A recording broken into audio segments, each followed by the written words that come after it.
Commission. It is Wednesday, November 19th, 2025. I'd like to have the meeting go to order. Jack, can I have a roll call? Yes. Commissioner Tanner has already notified us he would not be in attendance. Commissioner Pizzoli. Present. Commissioner O'Brien O'Hara. Here. Commissioner Christian Kelly. Here.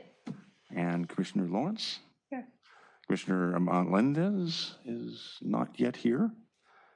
And Commissioner Gold also informed us she would not be in attendance tonight.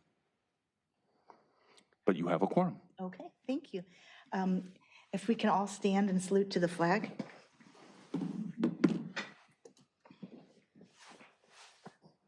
To the flag of the United States of America, and to the republic for which it stands, one nation, under God, indivisible, with liberty and justice for all.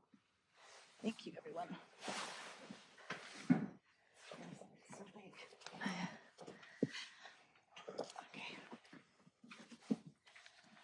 Okay, now we're going to go to D. Approve order of agenda. Is there a motion to approve the order of agenda as is? I motion to approve the order of the agenda as is.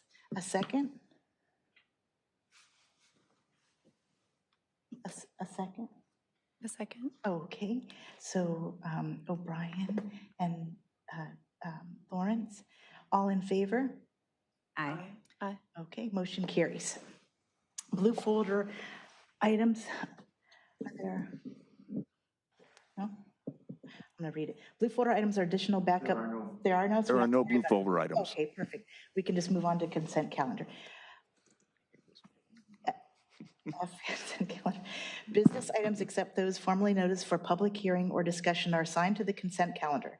The commission members may request that any consent calendar items be removed, discussed, and acted upon separately. Items removed from the consent calendar will be taken up under the excluded consent calendar section below.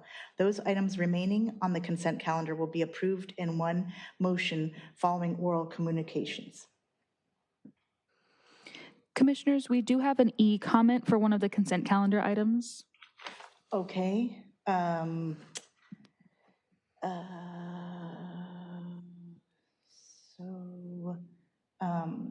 That's what I was just going to say. So is there also any commissioners that want to pull anything? Because don't we do the commission and then we go to public? Or does it matter? For consent calendar, just for clarification before I answer your question, is it item F3? Yes. Am I correct? Okay, so item F3 is the one with the E comment. So it's up to you if you guys want to pull an item for discussion. Otherwise, you can vote all of them at one time. Can you repeat that? I'm so sorry. That's okay. So item F3 is the one that has an E comment attached to it. Okay. It's up to you if anyone would like to pull any item for discussion. Otherwise, we can approve all of them in one motion. I would like to pull F3 as well for discussion. Okay.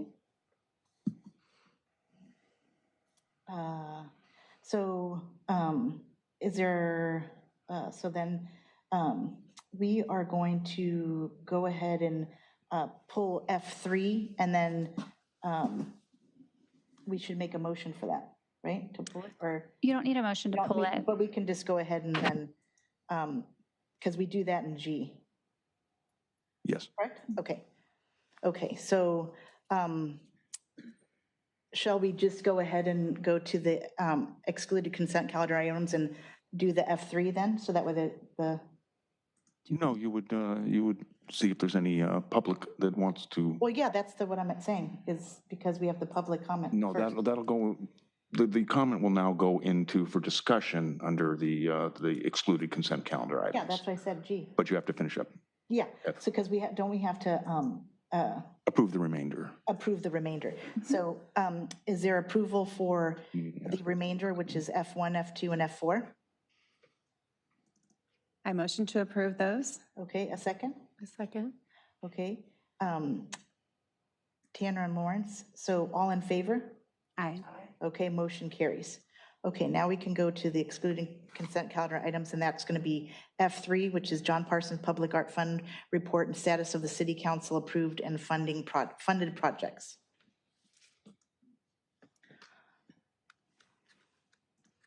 Would you like the e-comment to be read on that item? Is that, or would you, I'm not too sure what action you would like to take on I'm that. just asking you, do we, because normally we do the commission first and then go into public comment, so I'm just wondering the order of, Yeah, since this is a, because now we have both.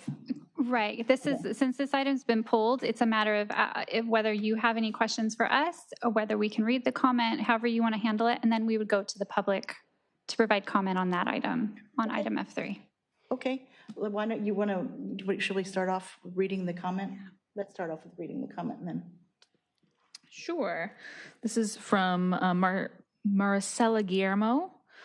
She says, I respectfully request that the commission or city staff inform the city council member for District 1 of any proposed artwork for our district. This communication will ensure that residents are informed and able to provide comments to the commission and city council. My family and I feel the city needs to explore other art avenues beyond murals.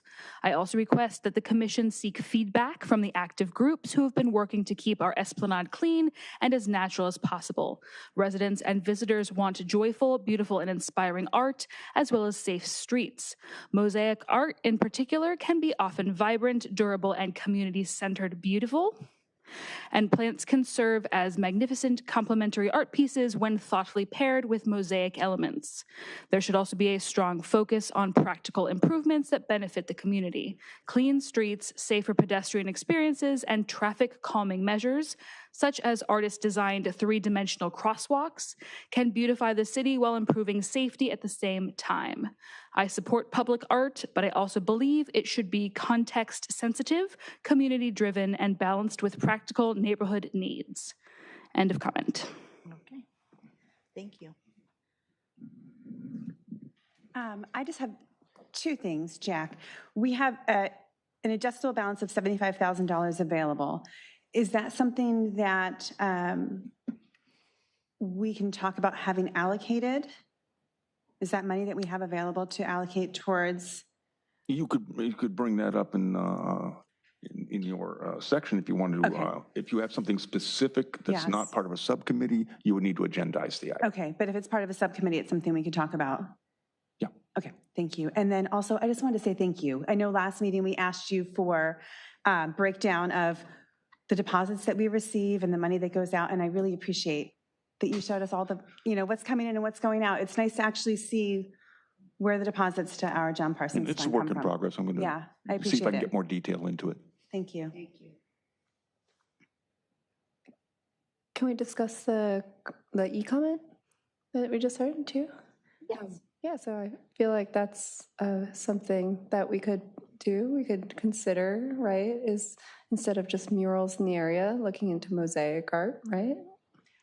We have quite a few mosaic art around. Right, we Yeah, already have and some. there's some that's already there, so it's a great starting point that has some of the the ones that are on the Esplanade too. So it's definitely something that is vibrant and something that's longevity-wise is good, I think, too. So yes. And luckily, we already have the Keep the Esplanade Beautiful, right? And that's not really under us, but our city already has that to make sure that stays clean, and that's great. Mm-hmm. Oh, and here she is. I'm wondering what part of the Esplanade this particular person that wrote in is asking about? They don't say, because the part from, say, what's the jetty? That's It'll go Topaz from and- there all the way up to Paseo de la Playa on the Esplanade. I mean, it goes all the way, so there's, Esplanade is quite Right. substantial. But heading south from, say, Nob Hill Yeah. down, uphill. there aren't really any installations. I mean, if we had benches that we could, There Mosaic are or- actually, yeah, in that area, there's benches. Right. And are they cement backed? They are, aren't they? They are, and right now too, there was, did you guys hear about the car that drove down that area? There was a car that drove down this happened a while ago, but they've had like fences up and it's like safe now, but it's not repaired really. And there's a bench at the bottom of that, and sometimes that becomes like a little bit of like a lingery spot and looks a little rough around the edges. It might be nice, maybe that particular bench, to have something in that spot. That's what I was thinking as soon as he said that. And then from Nob Hill going north, most of that's private property. So there is one park in between, what's Diamond? Diamond, and it begins at Diamond and goes north. Oh, Veterans Park? Are you No, talking no, about? over on Esplanade. Oh, by the Esplanade. Right. Oh, that turns into Catalina though, there, doesn't it? There's Catalina there too, yeah. Yeah, so I guess that doesn't count. Well, anyway, I think if we can. We'll use probably go through this. benches- in this- Yeah, I subcommittee want report, to yeah. give a reminder to everybody, we will be going through with a subcommittee to extend this out as well, and maybe to address maybe some of the questions that people might have for that as well, when we get into our subcommittee reports. Good idea. My last question on our fund report. We still have the money allocated for the transit center, which we know is not approved to happen. How do we go about getting that money out of that? Because I thought we had requested that when we went through our last budget. Actually, in July, you guys voted to recommend to the council that that money be transferred, reallocated, or that project be suspended and reallocated to the to Lilienthal. Yes. And that letter was received. I got an acknowledgement from the mayor, Okay. thanking you for your recommendations, and anything that involves budget reallocations or new allocations would require a 4/5 vote of the council once the budget year is passed. And so that would be something they would bring up at mid-year, at the mid-year budget. And he's assured us that he would make sure that that was brought to their attention. Okay. So we should have a vote on that from them, so early Well, it's up to them 2026, we it's should up to the hopefully. council. Okay. Yeah. Mid-year budget. Very good. Thank you.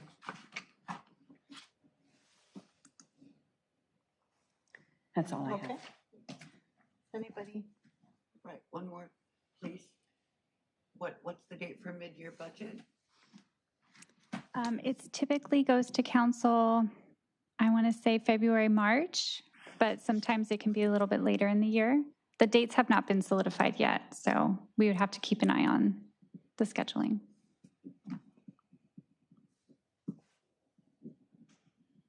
Okay, okay, can we make a motion to approve, right? Can't we do that? We will need to make sure we don't have any public comment on Oh, the is there item any before more? we, Oh, yes. or in the audience. For the F. For still item F4, yes. F3. F3. Oh, excuse me, F3, That's yes. okay. No, I was like, I think it's F3. F3. Is there any public comment for F3? Is it F3? Do you know what? Uh-huh.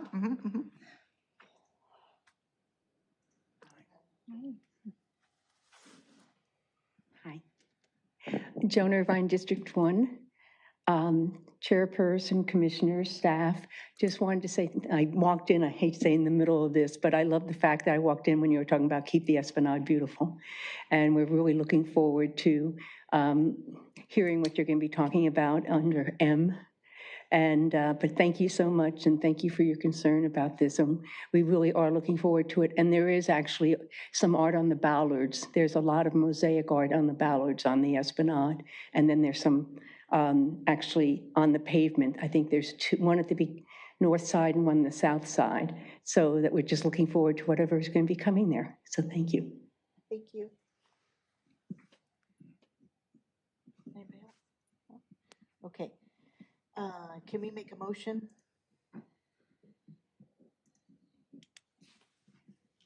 I motion to approve item F3. Okay. A second? A second? Okay. O'Brien and Lawrence, all in favor? Aye. Aye. Okay, motion carries. Now we could go to public participation on non-agenda items. This section is intended to provide members of the public with opportunity to comment on any subject that does not appear on this agenda. This section is limited to 30 minutes. Each speaker will be afforded 3 minutes to address the commission. Each speaker will be permitted to speak only once. Written requests, if any, will be considered first under this section. Does anyone from the public wish to speak? Good evening, Georgette Gantner, District 2. I just wanted to mention that a while ago, Jim Mueller and I walked around, all around Artesia for like 2 hours, and we're just fascinated with the amount of walls that there are for potential murals. And I understand that most of them, are, if not all of them, are on public property, so that can't be necessarily incorporated into the LaBasse situation, but just want to emphasize, maybe at some point something could happen. I know that there's a lot, we spoke to a lot of residents and business owners that were interested in possibly doing something like that. And I'd like to call attention to the murals that are in Hermosa Beach, that they did a project, 10 murals in 10 years, and that was funded privately, basically. And they did an incredible job. The artists, I mean, it's beyond, it's beautiful. And it was vetted, so it wasn't just anybody putting stuff up. So I don't know, going forward, it concerns me that as much as I'd like to see murals done, what kind of control can be exerted by this body or by LaBasse or by the city, so that at least there's a plan. When someone wants to put a mural up, it's like, okay, what's the theme or what's the artist? And as opposed to let's just slap something up or my kid did this or whatever, which that's fine. Kids are good. They can have good art too. But we're, hopefully there could be some kind of a plan done. And that's my concern. But I just want to mention, we counted, I think there were like 80 walls, but there were like 40 that were definitely prominent where people could see from all angles. And it's kind of exciting that that's an availability. So whatever can happen there, who knows? Something good, I hope. Thank you. Thank you. Anybody? Oh, We do have 2 Zoom comments. okay. 2 people who are requesting to speak. Okay. First up, we'll start with Marcy Guillermo. Hello. Marcy, Yes, hi. Good evening. My name is Marcy Guillermo. I am a 20-plus year resident of District 1. I had to skip other commitments to express my concern about the new mural at the Public Works Yard on Catalina Avenue. I do support public art. This location, however, this location is directly adjacent to residential townhomes and a very, very narrow sidewalk. Because of this tight pedestrian setting, the mural feels visually overwhelming for the neighborhood. Given the amount of money that we have invested, I would have preferred a simpler, more civic appropriate design, such as city logo, neutral tones, or a plain wall with a small understated mural. These options would have been blended more naturally with the residential character. Furthermore, I would really appreciate advance notification to the appropriate city council member for any proposed public art near residential areas. So the city council member can notify the residents and you can get our input so we can participate more as a community. And a couple of things to that document where we list all the projects, right? It would be nice to add a couple of columns. One of them is where is the proposed art being proposed, the district 1, 2, 3, 4, or 5, and then the city council member that goes with that district. That way, when the public goes and takes a look at it, so, oh, I need to do this, so I can check with my city council member. I appreciate all the work you do, but I think we're at a point where we need to get community input and just let's go beyond murals. There are other types of art that it may not cost as much, and we can ask the residents to participate. At the city of Long Beach, they do this mosaic art with artists, and the public participates. So the cost is not that expensive. So please, let's explore other type of arts. And yeah, so I do appreciate your help. Thank you. Thank you. We have one more request to speak from Zoom. This is from Zane, sorry. Howdy, Cultural Arts Commission. I wanted to say thank you for your excellent work working with Ernesto Morange to develop Sea Chatter. I don't know if you've gotten a chance to go down Catalina and see the progress of the piece of art, but it is phenomenally powerful. And there is so much excitement about it. It's been viewed on in a reel that I made just of the first kind of days of the painting over 5,000 times, liked over 100 times, and people are saying, hey, can't wait for the mural to come to North Redondo. So really well done on that. It's powerful as you drive down Catalina because of the downgrade to see that whale shark there. And it's highly visible from the street. And it pairs really well with the mural that the VFW has put on its walls. I also want to say thank you to Jack Meyer because he's taken photos practically every day and sent them to City Council just so we could track the progress of it. So well done. Keep up the excellent work. I thank you for your thoughtfulness and your attention to detail on that project. Thank you, Councilman. Anybody? That is all our e-comments. Anybody like to? And we have no written requests to speak. Okay.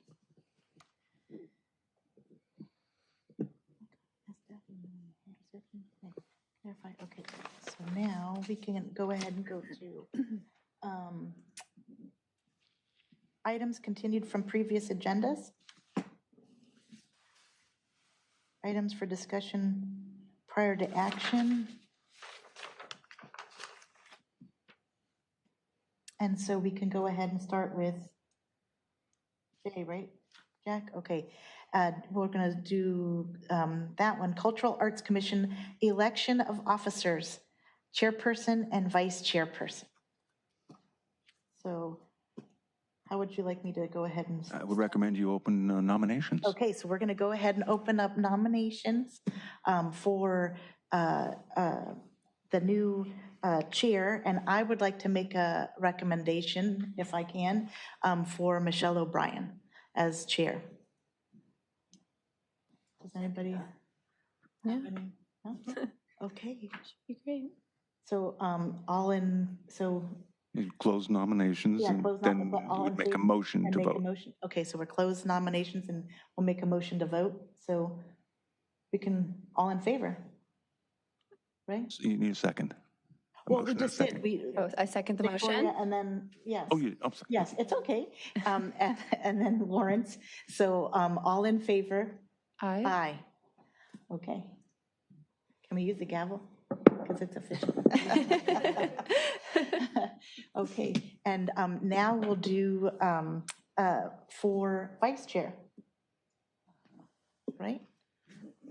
Are there any takers for vice chair? Would anyone like to? Would anybody like to nominate? Nominate? Well, I don't. Do you want to be vice chair because you know? I will gladly be vice chair, but I also love to give anybody an opportunity to try to. But I would gladly take vice chair, but I want it to be open to you all as well, because I think it's always good to try new things. So. But there's no. All right. I would like to nominate Commissioner Christina Kelly for vice chair. I'll second that. Okay, now it's O'Brien. Yeah, it's your turn. You had to. I just do all in favor? Yeah. Aye. Aye. Aye. All right. Very good. Okay, now you can go on to, That's me. Okay. right, you're going to go on to J2. Okay, so now we're at J2, receive and file the proposed Artesia Boulevard strategic plan. Okay, so I'm going to just do a brief introduction before we pass it over to our consultant team. And we do have a presentation we'll get on the screen for you in just a moment. Oh, sorry, it's right there in front of me. Thank you. So just want to give you some very high-level background information. So the basics of the project is that the city entered into a consultation services agreement with LeBass Projects, otherwise known as LBP. You may see that throughout our report as well as throughout the plan. And ultimately what they were tasked to do is to develop a strategic art plan for Artesia Boulevard corridor, which specifically for this project is between Aviation Boulevard and Inglewood Avenue. And just something to highlight, this is one of the first implementation strategies of the ACAP, and so this is a really exciting step forward into really re-envisioning Artesia Boulevard. Just again, a high-level overview specific for what the BAS team was tasked with doing, as well as kind of where we are currently, is phase one. So this entire project and the plan, which we'll go through in just a moment, includes 2 phases. Specific to what has been funded is just phase one. And so while the plan does mention phase 2 options, just know that phase 1 is the only one that's funded. And so that's the only one that we can really start taking actionable steps towards. And so task 1 within that includes the SWOT analysis and development of the plan, which is where we are today. We're here to present to you that proposed and draft plan that will essentially guide staff as well as the LeBass team and select community members into selecting artists and installations throughout the city that will complete both phase 1 and phase 2. And this is just I apologize, it's a little pixelated, but this is just a quick overview because within phase 1, we have some additional tasks. And so we are currently, like I said, for task 1, we're in our SWOT analysis and development of plan, which includes several steps. We have completed our community meeting, and actually this should have been updated, I apologize, but the stakeholder outreach and the community survey have all been completed. So really those top 3 items are complete. We are on the second to last item, which is the draft plan presented to the Cultural Arts Commission. And to complete this task, we will present this to the City Council, hopefully sometime in December. And that presentation will include any input we receive from you this evening. And so before I go into the final recommendation, actually, I'll just briefly tell you the recommendations, then we'll turn it over to the LeBass team. So for tonight, what we are asking you to do is to receive and file the proposed strategic art plan, which you all received in the agenda packet. Provide input for the City Council's consideration. I do ask that as we go through the discussion that any input that you want to formally share with the council is included in the motion, and we can kind of help guide you during that. And then as an additional item that wasn't necessarily included in the admin report, but was included in the draft plan that we want to get your input on, is to consider whether to recommend the inclusion of the proposed LGBTQ statue that has tentatively been slated to go in front of the North Branch Library, whether we should include that as part of one of the phases or in this plan, or if you want to keep that as a separate project. The benefits to that is that if it's part of this plan, it would essentially be funded because we would add it as part of one of the projects in phase 1 or phase 2. If it's a standalone plan, or excuse me, a standalone project, there's no allocated funding for it just yet. Doesn't mean we can't allocate funding. We do have some available funds in John Parsons Public Art Fund, but just know that there would be an additional step in that process if we were to do it as a standalone. So just something to consider as we go through the presentation. So I'm actually going to hand it over to Beau LeBass. He is our consultant that worked with staff on this project, and I'm going to pull up his presentation and I'll turn it over to Beau. Hi everybody, commissioners, thank you for having me tonight. Wait for the presentation. I'm not sure if everyone's had a chance to go through the full presentation. We're just going to top line it a little bit because there's a lot of meat in there. There's a lot of strategy in there. Please stop me. I've spoken before. If you've been at any community meetings, I tend to be the casual. If you want to stop, you have questions, let's just get through it as we go, versus waiting to the end. We're very excited. I wish Kim Luangraj from my team was able to join us tonight. She's really sick, but she's the one, and I have to give her the credit. She's kind of been the author of a lot of this. She spent a lot of time on the ground on Artesia with Catherine from my team. I know she's spoken to a bunch of you as well, and been part of all of the meetings and process. So normally I think she would be here presenting, or at least here with me, but I just want to make sure she's given the credit she deserves. So sort of top line, this public art plan, the strategic plan is, again, as part of the ACAP. We're sort of like the early stage. So everything we're doing, we're trying to take into consideration of what the future and planning of this Artesia corridor is going to be. We sort of, as we put it together, we looked at sort of 4 pillars, right? So we wanted to really connect, and the first stage for us is always connecting with the community, having as much community engagement as possible. Looking at how we can enhance the corridor, we always say like design with intention, and that is not just the physical design, but how we're approaching the typologies of artwork we're going to allocate, strategically where we're going to place them. We really want to innovate and inspire through creativity, and again, working in communities, and we've worked on a lot of communities. It's like the caller talked about having joyful art and having art that sort of connects and inspires the community. And so like everything we do tries to look through that lens.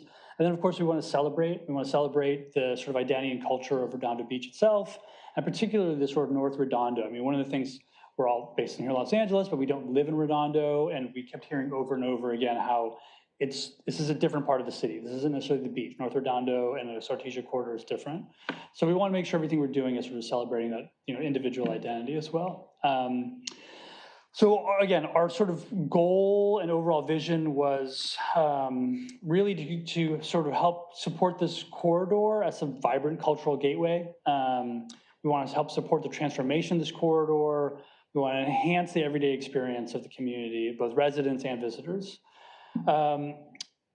We spent a lot of time with the community engagement. I think we spent quite a bit of time with city staff. I know Kim has spoken to most of the commissioners. We've talked to quite a bit of the members of the community. We've had multiple meetings with the NRBBA. We had sort of an informational meeting. We had a big Q&A meeting. We had an open community forum. I can't remember the number. We had quite a few people turn out to our open community forum, which was great. I think it went a lot longer than we expected. But I had a chance to get input and direct input, positive and negative, from quite a few community members. So that was a really sort of great experience.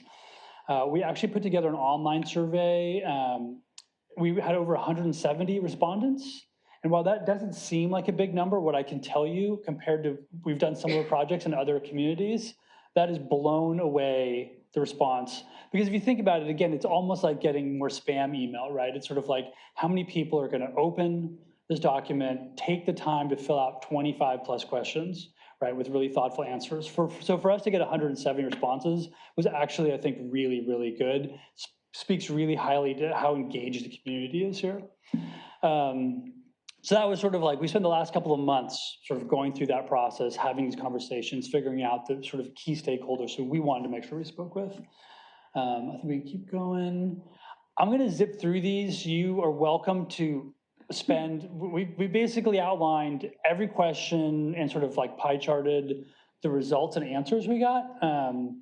Again, almost 95% lived in Redondo. The remaining either worked or spent a lot of time in the neighborhoods. Kelly, you can probably scroll through these. I think that for us, the big takeaway, a lot of people felt there were a lot of challenges to Artesia, the corridor. We heard a lot of issues about traffic, speeds, safety concerns. Poor aesthetics came up quite often. Lack of shade, greenery. The people felt like there were not safe crossings. So those were some of the, again, not all of our questions about art. It was a lot of it was sometimes we're like, how is this corridor being used? What is the community, what are issues the community have with the corridor? So those are some of the things we heard in terms of challenges. People wanted gathering spaces. They wanted to elevate the city's image. They wanted to find art that would help elevate their community. They wanted artwork that would express community pride. And again, I'm trying to just sort of give, you can see we have a lot of responses. A lot of comments about creating visual character for the corridor, more walkable. We heard that a lot. People wanted the ability to walk the corridor. In terms of like the typologies of artwork, we heard a lot about murals, a lot of functional. Sculptural landmarks came up quite a bit. Again, that ties in with sort of people's wants and concerns, right? Like if they want the artwork that expresses civic pride, people I think are envisioning landmark works.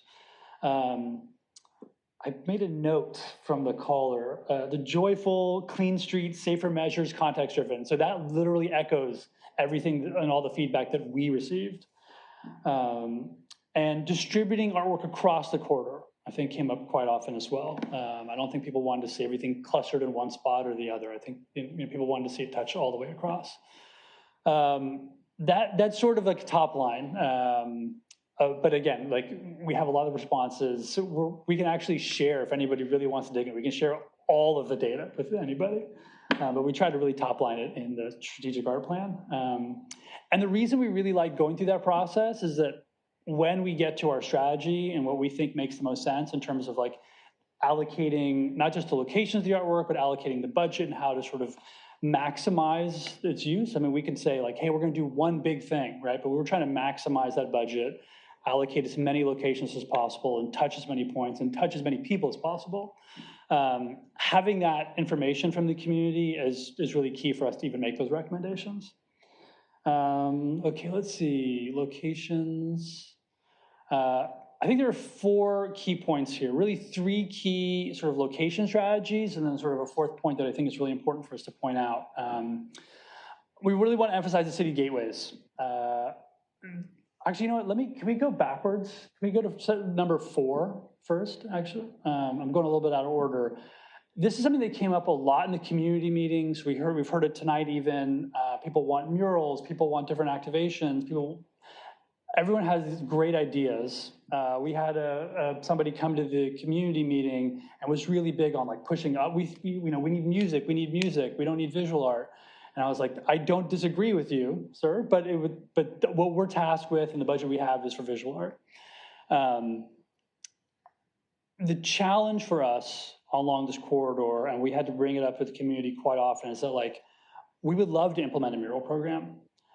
The experiences we've had with other cities doing similar projects, it's so important that the city has control over every location that we're going to create art in. It ends up being a lot of work. And again, there's multiple challenges. If a private building owner says, and you probably know this, but I'm just sort of reiterating, is that somebody can say you can paint this wall, but in 6 months when that building owner sells that building and the new owner doesn't want that mural anymore, the city has now spent $30,000 on a mural that's getting whitewashed, right? So unless the city has control, and that's one of the things that we really had to get across the community and sort of like both in the community meetings, at the NRBBA meetings and individual calls, is that there are a lot of things we would love to do and love to put our hands on and love to use money for, but unless the city owns that property, we can't do it. Along the bike path, there were some great locations, but the city doesn't own those locations. So we originally had a lot of those things in our location strategy. We had to take them out. Again, so I'm sort of going backwards, but in terms of our strategy, that's like a negative logistic where like we would love to use that location, but we can't, we don't own it. In terms of the locations we did select, we can go back, sorry, Kelly. We really wanted to emphasize the city gateways. Again, we kept hearing about enhancing civic pride, having some landmarks, and having some things that people like that really stood out. We love small hidden discovery things, but we really wanted to make sure we had a couple of like landmarks. We really wanted to optimize public engagement. We talk about functional art, and again, that really touches to the walkability that people are looking for.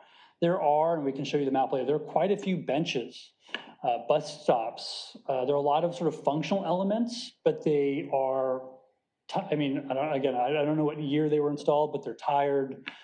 They don't stand out. They're sort of like anonymous. And so we look at those as opportunities to, I know there's there's a adult sort of community center, and we kept hearing that people would want to walk from there down to the stores, but had nowhere to stop and sit, right? And I get it, my father's 81, lives in Manhattan Beach, he can only walk through, a block or two at a time before he's got to take a break. So having some functional art opportunities is sort of like the second key for us. And then the third, we can keep going, is more discovery moments. And when we look at that as something that like people kind of stumble upon, we really like the idea of like crosswalk murals, particularly because we kept hearing about traffic, like we need to slow traffic down. And, we can't put a giant public art stop sign in the middle of the street, but we can do things that will subtly slow people down when they see like a brightly colored crosswalk versus just people flying through regular stops. But so those are sort of our general like strategies in terms of typology. In terms of locations, we can sort of keep going. And this sort of map looks at each of the medians. I don't think we're gonna be able to deliver, what is this, like 8, 9 median sculptures? We don't have that kind of budget.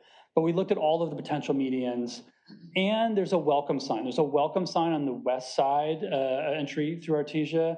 It's a very small, very subtle, and we were like, okay, we could use that welcome sign and use a piece of art to create that welcome, maybe even include that welcome, have an artist design something that's a little more substantial, a little bright, a little more colorful, that sort of like anchors one end, and then potential median sculptures up and down the other end. Those median sculptures can be either physical, lighting installations. We have a piece that's in fabrication for the city of Glendale right now that is a really cool sculpture that also has a whole lighting element, so at night it lights up. And again, how can we use art to serve the community, right? As both a physical landmark, but also something that's lit at night that creates a more welcoming, warmer environment. And again, we kept hearing about safety concerns walking and having it be more welcoming. So how can we use art to sort of to connect with some of those things? Can I ask a question? Please. I love the idea of the lighting as art. I think we saw that a lot in here, that people were looking for some things. Somebody even mentioned Christmas lights, right? But I love that we're going to do that. How do we make sure that it's in an area that's, the art will be safe? If we put it in a median, obviously things happen where accidents might happen with cars and things. And I want to make sure that the art doesn't cause an issue or isn't in the, in a case of being harmed either. No, that's a good question. Yeah.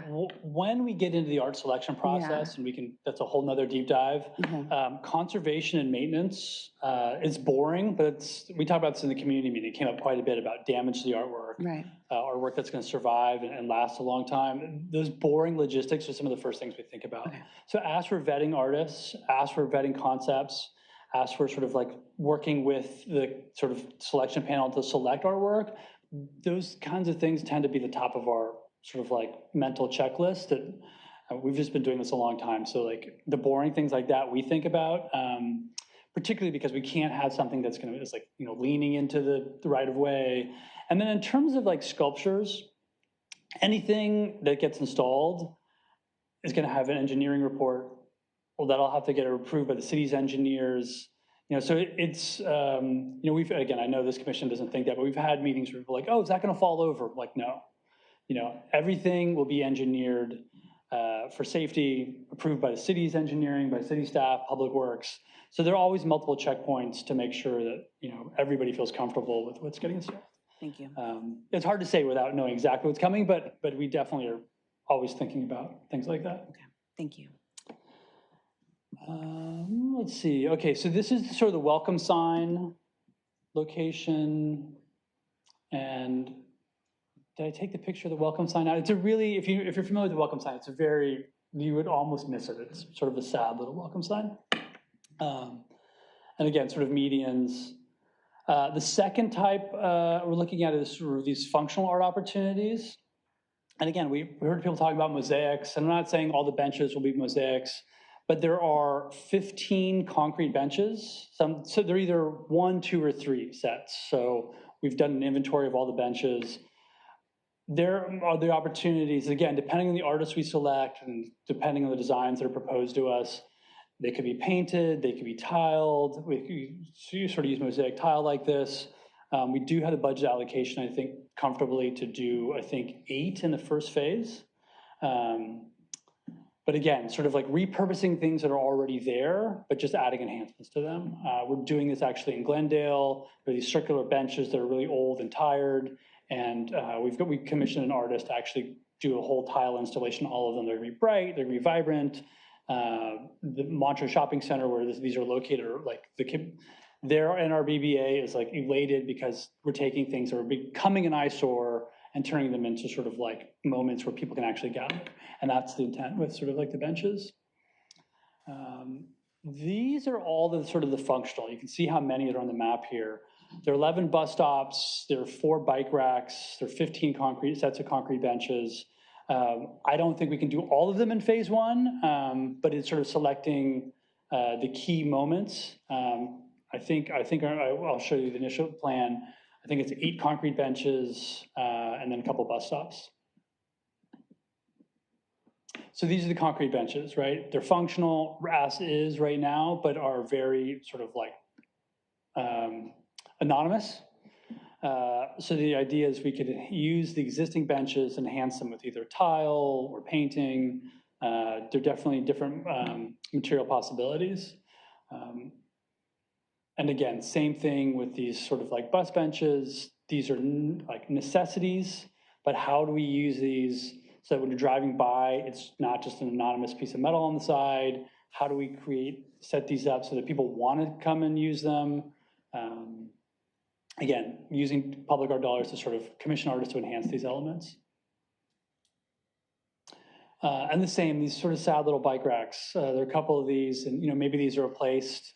We just did a series of these really amazing artist-designed benches for LA County. We delivered 39 benches to 11 county parks.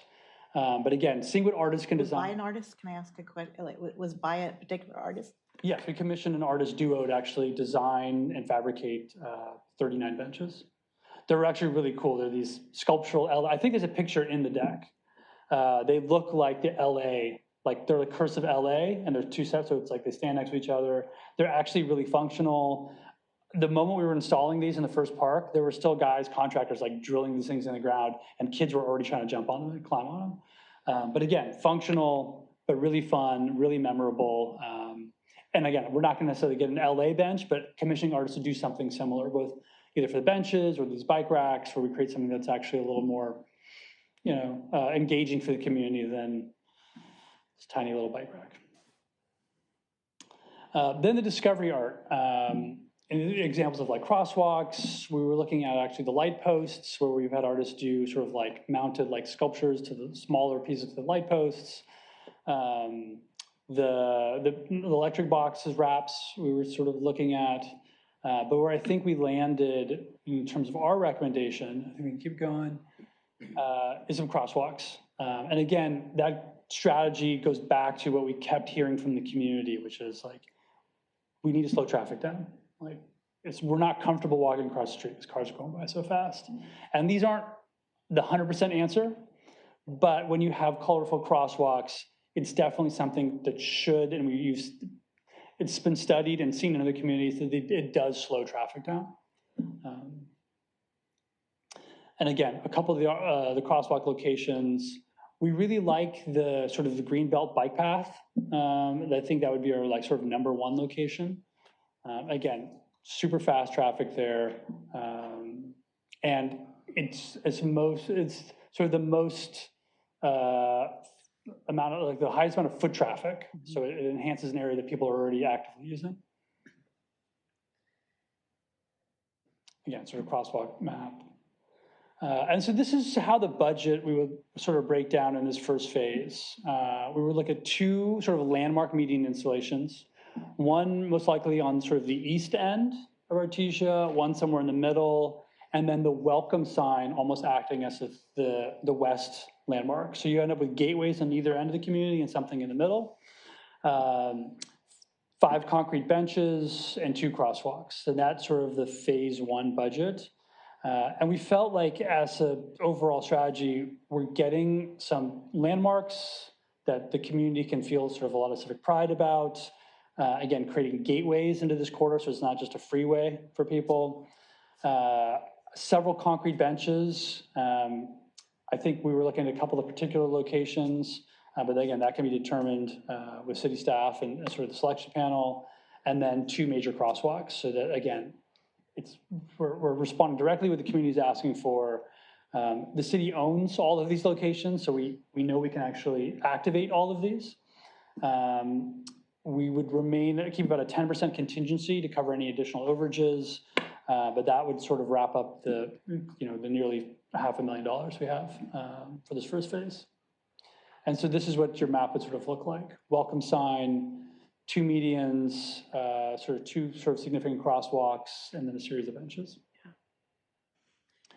Looking quickly into phase 2. Can I pause you? Yeah, please. And just go back to phase 1 for a second. So I love where the plan is going. I think the only thing that I keep thinking of as I look at this is I think we hear a lot about people really wanting the interactive art to really get out there and engage. I think the benches are great, the bus shelters are great, but that doesn't feel quite as interactive to me as what people are thinking and hoping for when it invites them to go walk, right?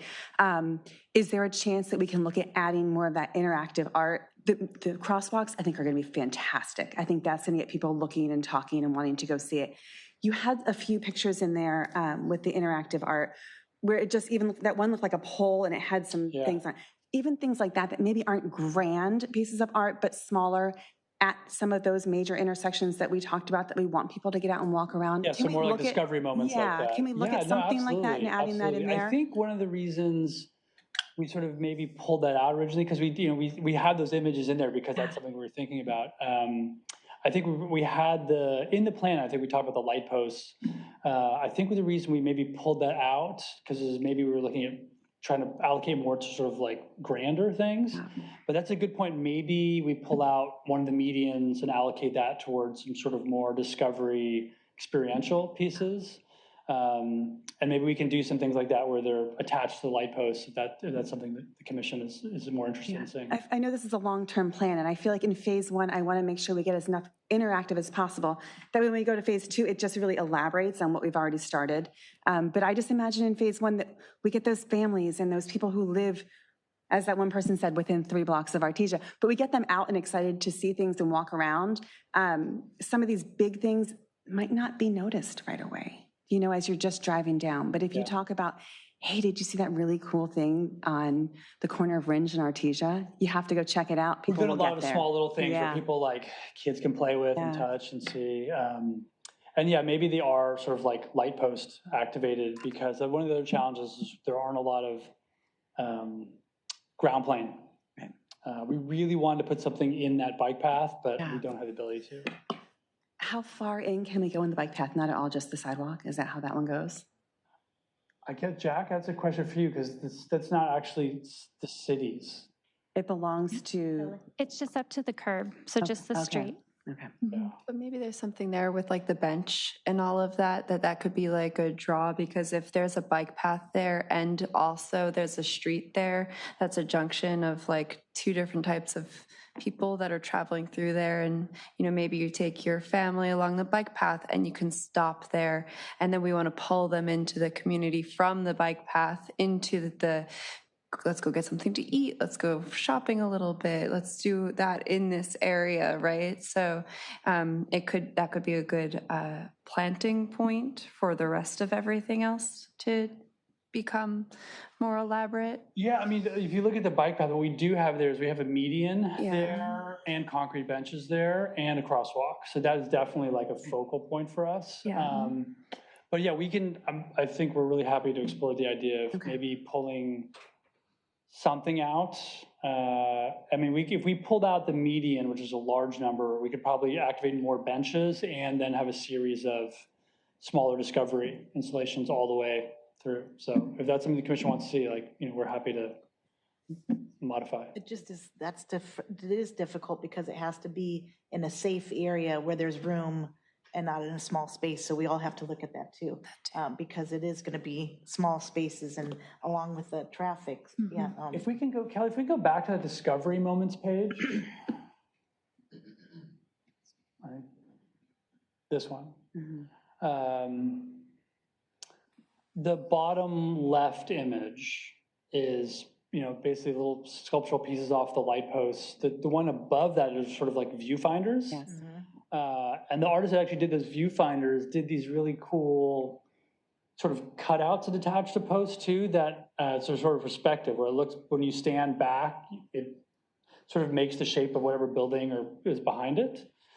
We did those in Santa Monica on the 3rd Street Promenade. So there are a lot of little fun things we can do. So yeah, maybe we pull a meeting out, add some benches, and then add some elements like that, and commission artists to do a series of those, or like viewfinder. Maybe it's just a single viewfinder on different posts. Because then again, we're not interfering with ground plane, but then we are creating these sort of fun little moments for adults, families, kids to sort of like, Could you imagine if we had that all down Artesia? And how the kids and the parents would love to just hop from one to the next, and then every business could capitalize on that, because now you have all these people that, their kids can't wait to see what they can find in the viewfinder today. Those are fun discovery moments. yeah. So yeah, well, if the commission is more interested in seeing something like that, then we're happy to do it. I mean, obviously, it's in our sort of long-term plan, so. I wonder, like in the same sort of way, if there's cohesion across these in some sort of way. Like, is there something, how do you, I think that it's like, maybe this goes into phase 2 a little bit, but how are you deciding that they're linked? Or are you just saying that we've got like this discovery and this median and this, and it's just kind of all fun? Or is it something like that there's a cohesion between all of them in some sort of linked way? Well, interesting. That's a really good question. In the community sort of questions, we asked specifically, do you want to see, everything connected? Do you want to see everything themed to like the nautical sort of theme? And overwhelmingly, people were like, no, we want to see cool stuff. There was some people like, oh, we want to see everything connected. But like the larger response was like, no, we just want to, basically it was just, I'm paraphrasing, we want to see cool things. When we get into artist selection, the first thing we typically do is we put out an RFQ, request for qualifications, to build a pool. And we'll have all these locations. Once we narrow that list down, we'll put together an RFP for artists to design site-specific, right? So it's in the plan, all the criteria we're looking for, everything again from conservation and maintenance and materiality to, our artists' capabilities, past work and experience. So we have a very detailed criteria we're going to sort of like use to narrow that list down. And again, our recommendation is we would have 2 commissioners on the selection panel, 2 community members, and then a 5th person that city staff would recommend. And then our team, we're not on that panel, but we're there sort of guiding, giving advice, giving feedback. But that RFP for those artists that were sort of shortlisted, we'll give them as much criteria as possible. Background on the community, background on Redondo Beach, background on North Redondo, all the data that we have that we're providing as part of this plan. I don't think we would ever suggest an artist each artist like everything needs to be blue, like you need a blue. But it's sort of up to them to sort of take that data, take those things, take all of the goals we're giving them, see what they can creatively come up with, and then ultimately 2 people from the commission, that selection panel, will review those concepts and do our best to sort of like, okay, let's make sure we really love this art, but does it work with, if we're having a median sculpture, is it going to work with the crosswalk that's in front of it?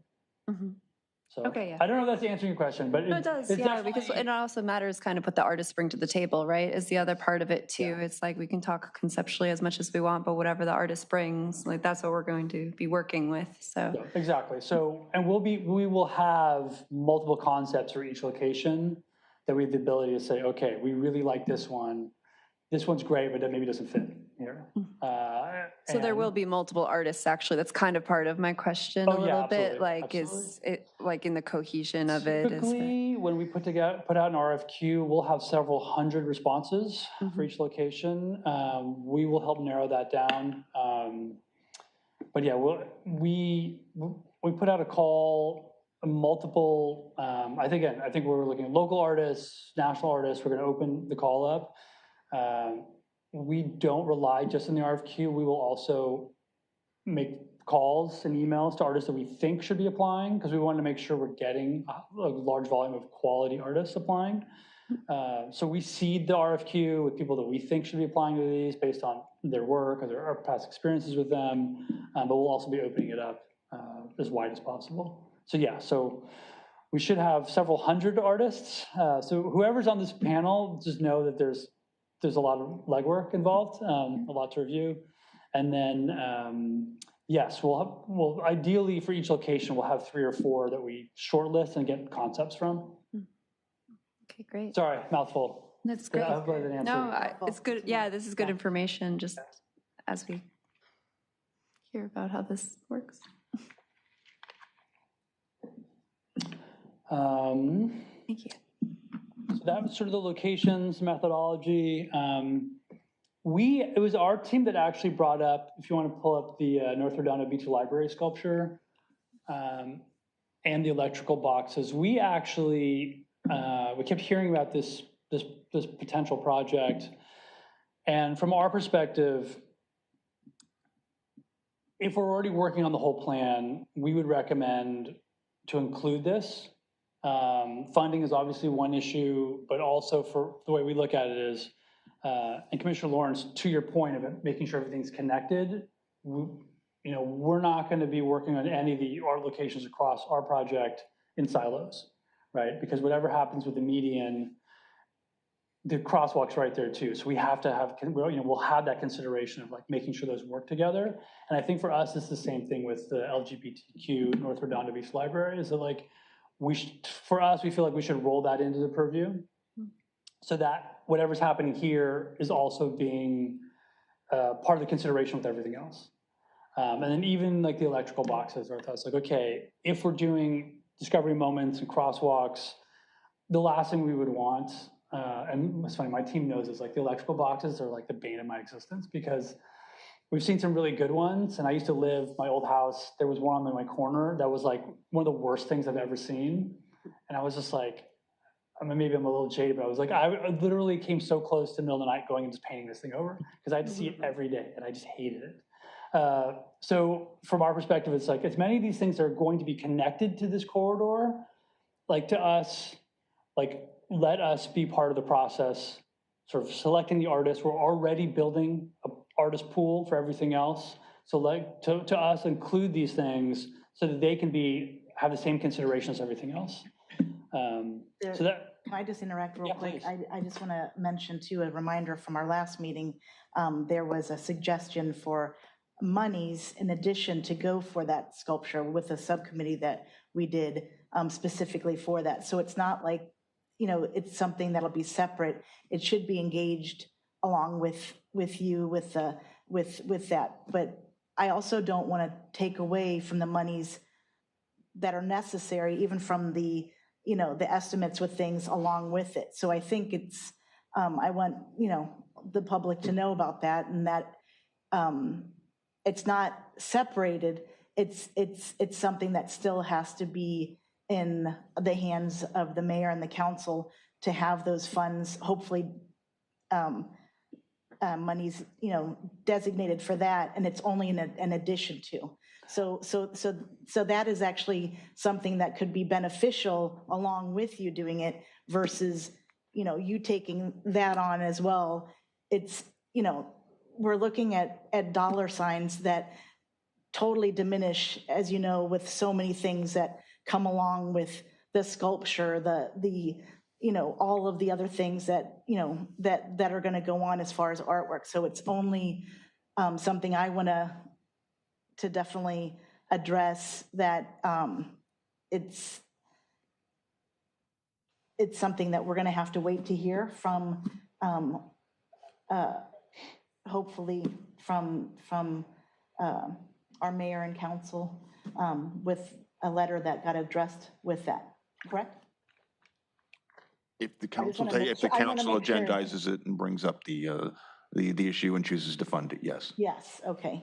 More funding, better. Yeah, that's what I say. That's what I'm talking about. From our perspective is yes. Yeah. If it was funded in addition to the $450,000 we're spending, that's great. Yeah. But I think for us, either way, we would hate to put all this energy into planning out this whole corridor and then And that's have something some that's other. totally logical, that even if with that it would be, with such an investment that everybody, has in this community, with suggestions and, with our mayor and council and commission and the consultant, it's only obvious that it would be interacted together to make it, come to full fruition, so. I just want to make sure that's clarified. Hearing about there. that and other things, Yeah. we're like, okay, Yeah. we've already done all the legwork. We spoke to the community. To us, just kind of let's figure out how to fold those in, whether they're additional budget or whenever that happens or down the road. Yeah. That would be all right. Yeah, I just want to make sure that that's like, it's out there so everybody knows, because we all agreed on it at the last meeting, so. So can I just clarify? So if we are to get the budget that we're hoping that we get for an LGBTQ sculpture to go in front of the North Branch Library, are we able to talk to you guys about that and say, hey, we have X amount of dollars that's allocated towards this? Can we work with you to make that happen with those dollars and to make it a cohesive? No, your we're plan? recommending to So that's include that as part But of the not out strategic of that plan. 400, not out of the allocated Yeah, funds I we mean, currently we have can- for you. Let Kelly interact Okay, with that. sorry. No, that's okay. We would have to do a contract amendment with Bo Okay. and his team. If it's not part of the strategic plan, but you would like them to help facilitate it, Yes. we would do an amendment and have his team support it with additional funds beyond what's allocated in the plan. Okay. Does that? That does, so that Okay. makes me, so my next question is that an easier way to maybe get something like this to go through? If we can recommend to council that we release, say, $75,000 that we have in our fund now to be an addition or an amendment to our contract with them to develop the LGBTQ? I think the easiest route is to include it in the plan. Okay. Doing what Okay. you're describing is still not difficult. It's just additional steps in the process that we Okay. would need to move forward with. I'm sorry, can I ask just what do you mean by include it in the plan? What plan? So it would essentially, the two options that, there's many, but the two that we're considering tonight is whether the LGBTQ statute is included in this plan, which would replace some of the recommended. It could replace a median, it could replace, a few benches, whatever that is, but it would be part of the plan. Whereas you can keep the plan as proposed or with some minor modifications as you discussed, and the LGBTQ statute would be a completely separate project, not tied or funded by. Could we, And I don't need to throw a monkey wrench in, but could we include the LGBTQ sculpture as part of the overall strategy, but not necessarily put it into phase one budget? Like a to be funded TBD. Again, this is, like I said, but like, That's what I'm. our recommendation is that whatever consideration happens with that, it should be part of the overall strategic plan, whether it's funded as part of the plan or as TBD. Will that lengthen it for like phase two? I don't want it to like I go don't- extended. Our whole work as a subcommittee was to get this going, and it's already been an extensive, long subcommittee, which as even the most recent verbiage that we've gotten is we don't want to slim that out, and so to work how far we've gotten, to finally get that. So that's why I would like to address, the letter hopefully gets heard, and then we can, go from there. Yeah, I mean, that certainly is an option. There's just no guarantees with the letter. Of course. So, and there still wouldn't be guarantees, this is just input for tonight, but at least this is an easier avenue. But to Bo's point, yes, we could include it as an additional installation piece. But what we would have to do, though, is still find the funding and then do an amendment to make sure that Bo's team can help support that, because that wasn't included in the original agreement. So again, not impossible. It's some additional steps in the process. Okay. I may have an idea. So when we were originally talking in the subcommittee, we did talk about the idea of doing a crosswalk. Unimaginative rainbow is what we came up with at the beginning, because we really didn't spend a lot of time talking about it, because we thought how hard crosswalks could be to have done as far as, shutting down Artesia Lane. If that's already within your plan, could that be a possibility that we could talk about happening there? So that way we can get our LGBTQ representation at the library we were hoping for within phase one, since That's a crosswalk. that crosswalk is part of your phase one plan anyway. And then we could possibly have at phase two, an LGBTQ statue go there as well. Yeah, I mean, that's. Are those things that could possibly be a plan if we were to say that we're okay putting all this in there? That way we might be able to get everything we We're need. at your pleasure. So yes, Okay. absolutely. I just want to make sure that there wasn't already an idea of, but that's a feasible plan, so that way we're not waiting for funding, we're not waiting for it to hopefully get on Yeah, so the I would say agenda to the get voted on. comments Okay, to the plan would be that one of the crosswalks be designated as a LGBTQ, like sort of monument or, yeah, Also, however we would want to tweak you it. know, I think that there's like more to be heard from you guys in the progress that you've made, and I did miss last meeting, so I'm not sure if I missed. So Let's wait until we Yeah, go we'll get into there. that We'll get section. there. Yeah, and we can then talk about it. But then also like what I'm wondering is if he's able to like absorb the work that you guys have done, and if he's able to take that and actually like implement it in a way that could be like that's like organized and not that I don't know how to say it exactly, but like if he can absorb the work that you've done and just continue along with it and have it be done in a more cohesive way, considering he's doing that. And if we could give, like, instead of like taking from what he has, right, just we already have like the bubble, it's like, do we do a handoff to him and say like, take this is what we've created so far. Could you now like nurture this and make it happen? I don't know if that would be something that like, I think like, I feel like he's sort of saying that, but also like, we can leave his idea. We don't have to take away from any of that.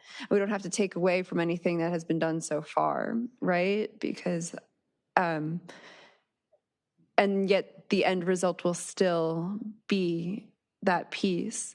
But also, like, is it something better that we keep it as it is and work on it, because that's like a more fulfilling way of, you know, accomplishing it. Again, I'm just going to say it's going to be, money's going to be a big player in this with what they got allocated and what the presentation, what the meeting we had last time of what the money we were hoping that maybe we could set aside from the John Parsons project for that. So again, it's going to be money for a crosswalk, you know, there's going to be crosswalks that were presented too. And it has to be stretched out all along that corridor, right? So when you do the crosswalks, there's going to be a lot of chaos, a little bit, if you will, because we're going to have to use the police department, you know, everything, it's going to have to be blocked off. There's expenditures that are in addition to that. It, you know, even with the murals, that I think this is what sometimes, even for myself, gets kind of shoved underneath the carpet and we don't realize. So there's going to be additional costs to all of this. It looks grandiose, but at the same time, it's going to be taken away from maybe those other elements that you wanted, interactive, you know, artwork that are along there. So I think that definitely needs to be said, you know, as we hopefully patiently wait for this letter that, you know, maybe will be heard, and then we have, it's not like, I feel like there should be interaction if that gets addressed and we have it. It's not like we're not gonna, you know, and then that goes out to the public for, you know, that to be said too. But I just feel like we need a little bit of clarification with that, because we haven't heard. This was something that we're still eagerly waiting to hear back from. So yeah, we're not ready to give up that project or anything at the moment. Well, I just think that it was, you know, it's money, and like, again, if we have the money to designate for that we've been working with the community so much with that, it's great to have that be in addition to, but you're already maxing out so many things that, you know, that it's I would suggest that, again, maybe, correct me if I'm wrong in terms of my assumptions, but this strategic plan will probably live underneath the ACAP plan. The phase two, we're not contracted for phase two. We're contracted to finish this first one. There's no promises in this plan that we're going to be the ones doing everything. I would just recommend maybe including these elements into the strategic plan. It's not our contract, it's just the strategic plan, so that as we're building an artist pool, as all of these other things are happening, this can be included, whether it's funded later, and maybe this is delivered 18 months from now, right? Because it's funded separately. But I would suggest just putting it in there, so when it goes to city council and when the community's looking at it, this is a piece that's a consideration of the overall plan versus, and again, sort of the handoff's an interesting way to look at it. Like, we can certainly, you can keep it out and then hand it off to us at some point when it gets funded. But to me, I think as many things that are public art related that can go into what's really the master plan. I feel a little bit, I mean, I guess I'm indifferent, but I'm also feeling like if we had those monies, we could put out a call to artists and we could get it moving even more forward than what's going on right now, because it's going to be it's still a long process for what's going on right now. You know, I feel like we already had so much of a jump start that we really did. And I get that, but I just don't want to lose this opportunity to have a piece of artwork that should have been designated with the funds from the very beginning when we did it. So I don't want this to be crushed and put into a plan that we might not even know, and it's going to be, 2 or 3 years, or if it does go even in the first phase, then we're missing out on money that we could be acting upon right now with that particular sculpture. And then you don't have to take away from the rest of it that we need to have on Artesia so much. Well, it's stretching very, very thin, in my opinion. And so I think we can only look at it as beneficial if we can get that in addition to. And that's just. Oh, no, I agree with you. I think it should be addition to. I'm just saying it should be part of the overall strategy. And again, there's cost savings, because if this is part of the plan and we're already putting out an RFQ for the locations, this is added to that location list. So we're now building an artist pool for this that we're already doing, rather than you having to do it a whole call out separately. We're already doing that. Once we pick artists, I can promise you we're more efficient at like narrowing that list down, picking artists, getting concepts delivered, because as we do day in, day out. And then even selecting artists, understanding what materials will work well, what can be delivered, what real budgets are, because we see artists deliver, hey, this is what I can do for $75,000. And we're like, there's no way. Maybe we could get some clarification then with this. Is that possible, Kelly, with in addition to, or like, I guess that's what we're asking, if that's possible. But I would say if you're concerned about this slowing that down, I think it would be the opposite. If anything, this. No, I'm not concerned about this slowing that down. What I'm concerned about is monies that were hopefully suggested from our last meeting that were supposed to be delegated for that project, and we're still waiting to hear back, and because that was sent out 2 months ago. Mm-hmm. So I thought that February and March, somewhere in there, the mid-year budget is going to take place for city council. I thought we were going to that meeting and asking for this money that's already in our Parsons budget to be reallocated to the LGBTQ sculpture. And on top of that, we have the support of the LBAS team.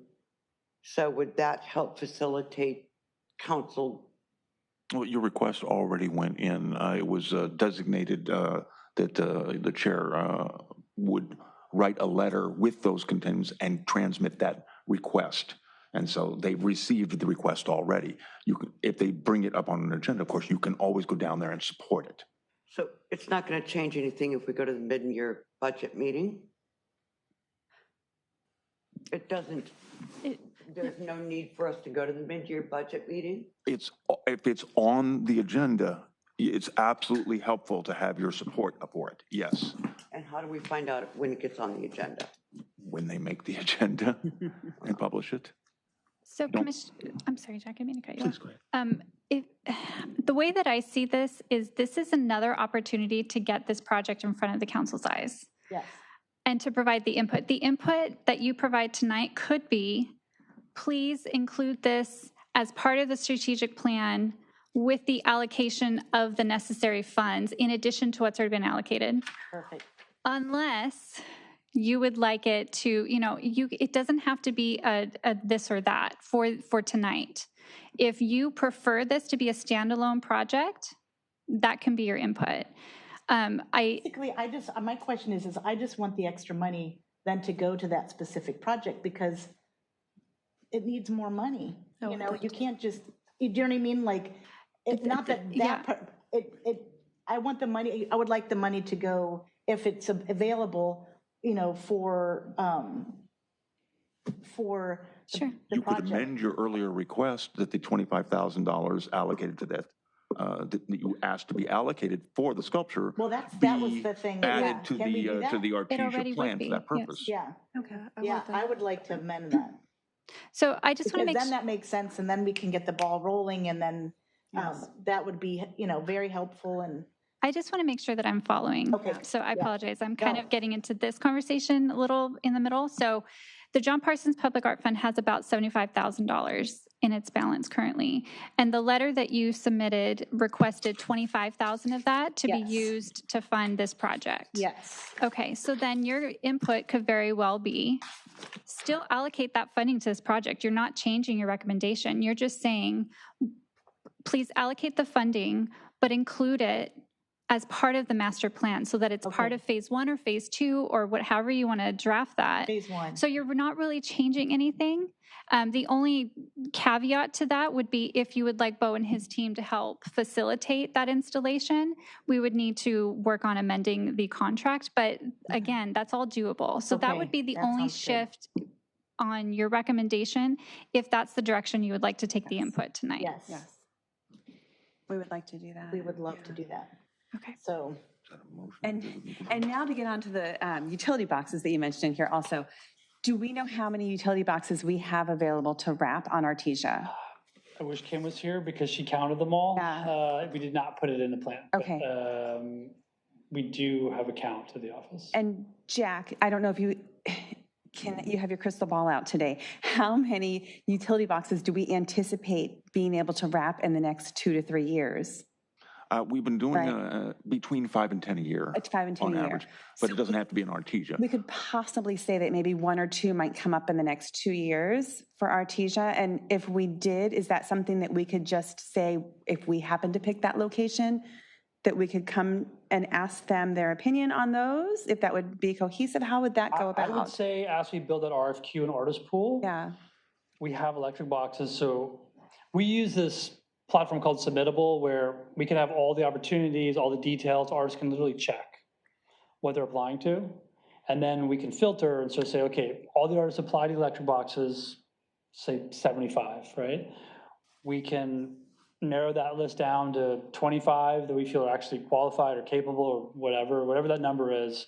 Now we have a pool, so when 5 electric boxes come up, we've already have a vetted pool, and then it's a matter of like, okay, let's pick 5 to each give us concepts, and then you'll sign off on the concepts that are presented, and then, the logistics of the city getting them wrapped, or, usually just vinyl, right? Vinyl wrapped.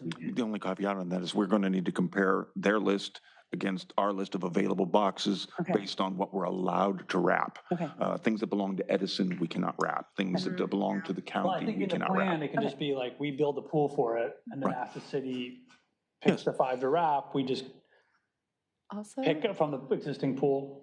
couldn't I'm we just saying also there may be like fewer boxes than Kim counted. Wait, Some wait, of them may not be group and available say to us. like instead, if we've got, I forget, I'm sorry, the number, it's like, what, we did 10? So let's just say that we do 10, and we could say, instead of doing just like 2, we say all 10 of them, we'll do them all on Artesia at the same time. So we're not spreading it out across, like, because we're trying to like make that such an art hub, right? That like if they're focusing on that, we could focus on the utility boxes, but we could do it all in that section, which would be kind of, it's not spreading it out, but if we're really trying to like make a statement, then maybe that's something that we could consider as well. And then if you could help us with getting the pool of artists, right, that's something that I think would be extremely helpful. And then the other thing I wanted to like backtrack to is, couldn't you work with our subcommittee in the LGBTQ project as well? So that way, because the subcommittee has already been working on this for a long time, so couldn't you just also work with them? They, and they can provide the guidance of everything that they've done so far, and maybe you can provide like the RFQs for the artists, and then there could be a hand-in-hand kind of thing in that way as well. I mean, typically, I feel like you're going to be seeing a lot of me as we go through this process. So certainly working with subcommittees hand in hand with the whole plan. It's a good thing, right? Yeah. Good thing. Yeah. No, especially if you've done a bunch of legwork already. Like, absolutely. Okay. So I like the idea of rolling those things in. If we could just have it, however we're going to go through and do this, but noted that we would like the budget for the LGBTQ sculpture set aside to go towards this. And then also our budget for when we do the utility wrap to maybe one plan, 5 or whatever it is that we do that time, go towards Artesia specifically. That way our funds go towards those and it doesn't come out of the money that we already have allocated. Is that how we can get that written? The last one is giving me a little pause, only because I don't know that it's necessary. Okay. Because the utility boxes, I don't remember, I probably should know this. Are they identified as art installations in the plan? Not recommended. Yeah, I believe we pulled those out. So that's a completely separate project you guys are doing. So that could just be direction and input that we give as we move that forward. Thank you. Maybe that's just like we help provide a pool. Okay. Yeah. Thank you. That's great too. Chair, if I may, I just want to make sure before we get into too much discussion, can we see if there's any public comment on this item? Look at me, absolutely. I can't. Yeah. Oh, I keep looking at you too. It's both of us. Do we have any public comment? I'm waiting for you to say it. You'll hear her when you're right. Georgette Gantner. For everything you ask, correct me if I'm wrong, but for everything additional you ask LeBass to do, is that not going to increase or come out of the budget? Because if you're asking for, guide this, do this, whatever, ka-ching. I mean, understandably, it's his time, it's his effort, it's his expertise. So it seems like that's going to lower your budget. So I would say, electrical boxes, keep it separate. And even the LBGQ, you guys have worked on that, just, and if you have your budget, keep that budget separate so it doesn't come out of this fund. And then maybe, because you've done so much legwork, maybe LeBass's additional input wouldn't be that much more. And maybe if it expedites it and gets it done, hooray, because that's been going on and on and on. So I feel your pain on that. Okay. That's all that's relevant. Thank you. Thank you. We have no e-comments. Thank you. Okay.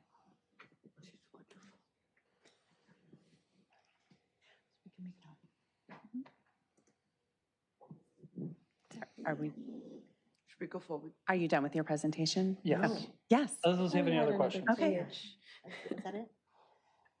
Are there any We other want more. questions? Okay. I think we're thankful for what you've done so far. Thank you. No, it's been a fun, interesting process for us. And I will say, your community is the most engaged community we've been involved in. So That's nice to hear. Yeah, it's so nice. really I love nice to hear. that. Okay, so next we have provide input. I think we have provided our input, but what else do we need to do formally? Well, I would prefer if we can make sure that to capture the input to include it in a motion. I do have notes. There was 3 main items that we talked about. If you'd like, I can repeat those. And if someone wants to just so move that, that might be the easiest way, unless you guys want to try to take a stab at it.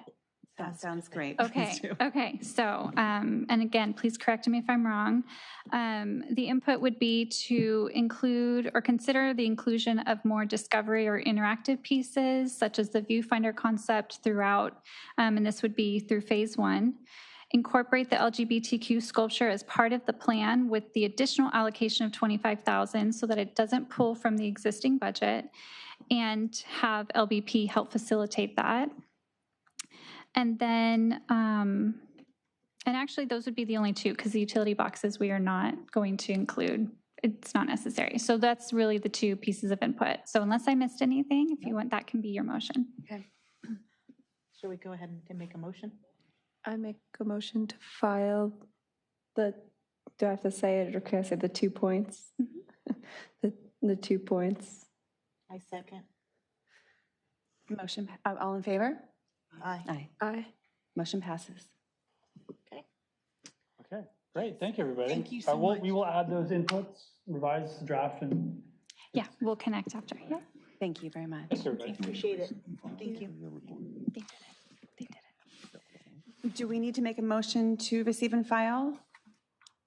I was just input. I apologize. I thought I had heard that the receive and file. Yes, if you can, please. Okay. Do we have a motion to receive and file? I make a motion to receive and file. I second. All in favor? Aye. Aye. Motion passes. That moves us to J3, discussion and possible action regarding cancellation of the December 24th, 2025 Cultural Arts Meeting. Jack, did you want to give us a little insight on this one? Yeah, the next meeting, since we are now going to a monthly schedule, and your choice of 4th Wednesday of the month would land it squarely on Christmas Eve. So I might suggest you might want to think about canceling that particular meeting, whether or not you want to try and schedule a second special meeting again. There's limited to the amount of available dates for this chamber, and the question is whether you have sufficient agenda to merit it. You're kind of between certain projects at the moment. Right. This draft plan has to go to the council next and see what comes of that, and see if they send it back for any reviews. We also have waiting for the council to act on your earlier recommendations. Unless you just want specific reports from your subcommittees, do you see enough work that's worth trying to squeeze in a meeting in December, which you've never had before, or do you want to start your monthlies in January? Well, I think maybe we should go with everybody and what they feel. Do you want to go right to left or? Yeah, so I actually will not be in town for the 24th, so I would not be here. So you prefer in January to do it? Yeah, I don't mind rescheduling, but I prefer in January, definitely. Like regular? Regular monthly meetings. I also feel the same way. I should point out there's only 2 reasons now that they will accept for canceling meetings. One is the likely lack of a quorum or insufficient work for the agenda. Yes. I would vote to cancel the meeting because I don't think we're going to get a quorum on Christmas Eve. My concern, though, is that we do have some things that hopefully will be going on in December, and we're going to wait 8 weeks to meet again. We have to keep the January meeting, though, at the end of the month. Is that right? Or can we add another meeting at the beginning of the month? Not even necessarily, I mean, it'd be nice just to kind of push the January one up a little sooner, but I guess that's just You not. also have the option to change your schedule to, rather than the 4th Wednesday in the month to, I already checked, the 1st and the 3rd are available going forward if you so wanted to do Right, that. okay. But you keep in mind, you're missing 3 of your That's not fair. commissioners at the moment. Yeah. Okay. You can do that later. Okay. All right. I do I do think that we should cancel December as well. All right, can't we just ask for another special meeting in January? You can. You can do it in December. I don't know if you want it, you're already going to have a meeting in January. Did you want two in January? No, we're saying January. Yeah, so We're then gonna it have would be one a in regular January. meeting. in January will be a regular meeting from Not now until the on. fourth week. Right. But this is what I'm asking. Can we just ask for a special date in Jan? Oh, we'd have to. Not yet. You can only do that for the very next meeting. You're not allowed to go, that's in the new ordinances that we cannot go into the My future. calendar goes right up to January. I've got it. Okay. So it sounds like we may want to cancel December's meeting. Do we have a motion? I make a motion. Second it, cancel December's meeting. Mm-hmm. Okay. All in favor? All in favor? Aye. Aye. Aye. Motion passes. Do you wish to schedule a special meeting in December or just wait till January? Well, I mean, didn't we just Yeah. voted on it? You voted to cancel. Voted to Yeah, oh, cancel. I mean. Same as we did for I- November, but then we scheduled a special meeting. I feel like it's, because we are missing 3 of our other commissioners, to give them a little bit of a heads up, because it's a little bit, I personally think we should just stick with our January, and then from then we can, keep it going on our regular monthly meetings as we're gonna move forward, because we are going monthly, not every other month. So I just think will be the, Agree. yeah. I don't think we need 2 meetings in January. I don't think there will be enough work for us to do.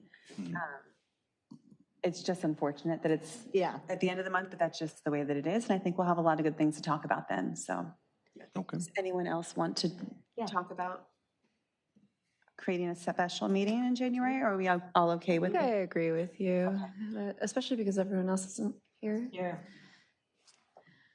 Okay. So with that, we can move on to K, commission member items and future commission agenda topics. I don't believe we have anything for that. Okay. K1, receive and file reports from active subcommittees. Do we have any reports from active subcommittees? Just that we are waiting to hear from the letter that was written from our, from the mayor and the council. And so then that will help us maybe with also the new little motion that we did along with this, but we really, we can't do anything without any funds. So we've been waiting for that. And do we have anything to add? I think that's really it with that one. How about the Esplanade And subcommittee? then with the Esplanade. So with the Esplanade, there was a lovely fundraiser that Keep the Esplanade Beautiful had. Got to talk with many wonderful people that expressed just their love for the Esplanade, and got to meet so many people who are dedicated to that. So just been working with getting out to the public, talking, getting a couple of ideas of the areas that would be possible areas for it. One was Paseo del La Playa on the Esplanade, the circle, the little median that's there. It's a visible spot for sculptural work and small installations. A modest sculpture can go there. Also, we all know the low wall of the Esplanade, east facing. It's an opportunity to it's an opportunity to have more mosaic work there. Tile work, they would be very cost productive and durable for our coastal environment. This is definitely a wall that's good for mosaics, and it faces inland rather than the beach. Also, the trash and recycling bins along the Esplanade, those have potential maybe to have some facial mosaics on those as well. And they can be, turned into little mini canvases and look a little bit prettier than what you have as a trash can. The Bluff Garden is just such a lovely, charming little spot that's there, and that also is between Avenue A in Nob Hill. That's a public-facing green space that has a nice view. That definitely leads to potential for a sculpture.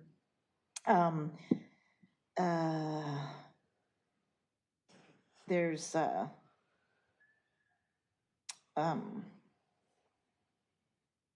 it could be also, as we know that as the Esplanade, is pretty expansive, there's an area that can also have, which goes to what Chelsea said earlier, where the bench was. And so that was in an area, it's like kind of where the overlook where the balconies are and some of those. Yeah, the Nob Hill stairs, right? And the Nob, yeah. The Nob Hill stairs. But now we're getting close to the pier, so I kind of want to, keep it along that esplanade. There, small sculptures, metal or concrete. Again, these were some input from the community with what they asked about. And so right now we're getting a lot of input, and then we'll hopefully get some ideas, even maybe a breakdown of cost, so it can stretch out, because, it is a lot of money, but then it's not a lot of money, so it's something that we'll hopefully research more and find a little bit of where it can be stretched out to, and at least have some designated areas along with it to have for whatever the artwork is going to be. It's important to have considerations along with that when it comes, again, with permitting, approval, durability, maintenance. And so again, community engagement is, key. And then we just, have public visibility. We want it to be engaging, and we know it can be really impactful for 28. So we're just going to keep on researching, and my other subcommittee person's not here, but we will do our due diligence and keep it up. Yeah. I was like, where did that come from? And that's all I have to say with that. That's all I have. Very good, thank you. Can we involve public comment with that? No. Yes. This is a discussion item. Yeah. Okay. Yes, so please, come on.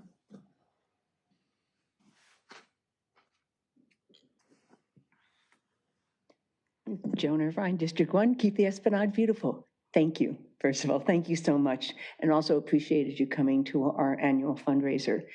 Some of the things that you brought up, I hadn't even thought about, the benches and the garbage cans. I mean, that would be great. But one of the things that when we looked at this, believe it or not, on our own before this fund over 10 years ago, we were seeing that starting off kind of at Avenue I, the ramp going down, because that's almost the official kind of entry to the beach, and also then that is kind of the entry into Riviera Village. So that, we would like, ideally, we had thought of starting there. The facing of the sitting wall, absolutely fantastic. And one of the things that we had thought of, and I think Elizabeth, I had talked to her, she had thought of, is that, we could be having tiles, because what the benches are actually memorial benches. Mm-hmm. So you could have tiles instead of the benches. People could do memorial tiles, such as like kind of what they're doing with the memorial bricks at Veterans Park. Also, as fundraisers, just in case we do need more money, that we could probably, and as long as it's uniform, we could probably get businesses to purchase tiles also, so that there would be an additional fundraising capability, which of course we would be very happy to help with. And we're just really excited because, as I said, I came up with this like 10 years ago, and it was going to be $35,000 to do Avenue I there, and we had 500, and we weren't as organized as we are today. But I just think it's great, and to have that continuity, throughout it, and also to see that, this is not just, could be a decade-long project, or a couple of decades, that, if you do the entry areas to the beach and then fill in, as you're going along. So, it really is something that will, generations of families may be involved in. So thank you for moving it forward. And we do have, because we want it as soon as possible, but we do have general, plenty of time, because, as long as it's done by, 27, so that we're sure that it's done by, the Olympics, we're in good shape. So thank you so much. Thank you for all of your advice and your help and all that. So we're really, really excited about this. Thank you. Okay, now you're gonna. We have one request to speak from Zoom. All right. Yes, hi, this is Marcy Guillermo again. Thank you very much for the discussion and the public comment. I would suggest to consider the end of the esplanade where it's going towards down to the waterfront. As you know, as you are walking down towards the waterfront, there is an entrance into, in between the esplanade and the waterfront. And that's an area where we also have a bench, and it may, a discovery moment towards, that would be nice to have there. Something simple, but something meaningful. Thank you. Thank you. Thank you. And that's it. Thank you. Okay. So do we motion to receive and file? Okay. Do we have a motion to receive and file? Make a motion to receive and file. And I second the motion. All in favor? Aye. Aye. Motion passes. And next comes to adjournment. And I think before we do that, Before we adjourn, I would like to, us all, if we can take a little time for the Cultural Arts Commission meeting to be dedicated to Chantal Toporo. Tonight, the Cultural Arts Commission honors and remembers our dear friend,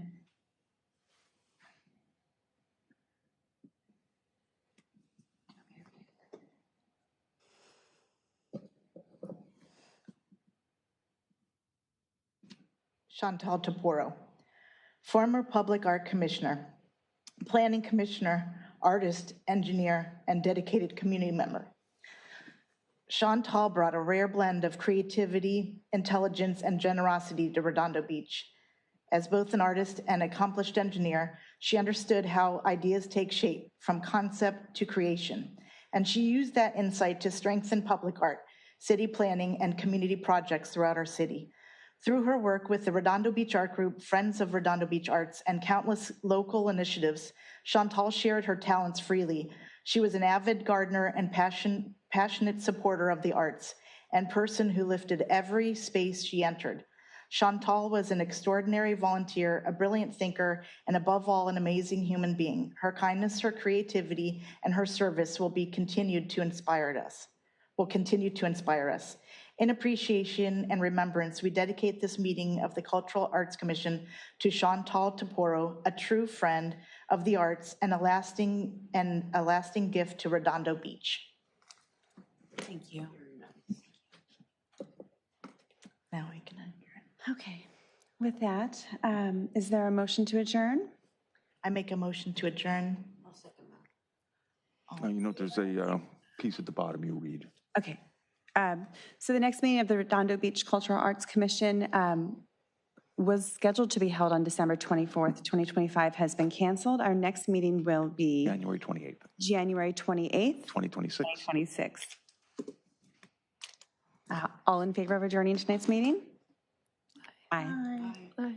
Meeting adjourned at 8:51. Boom. Yeah. Thank you.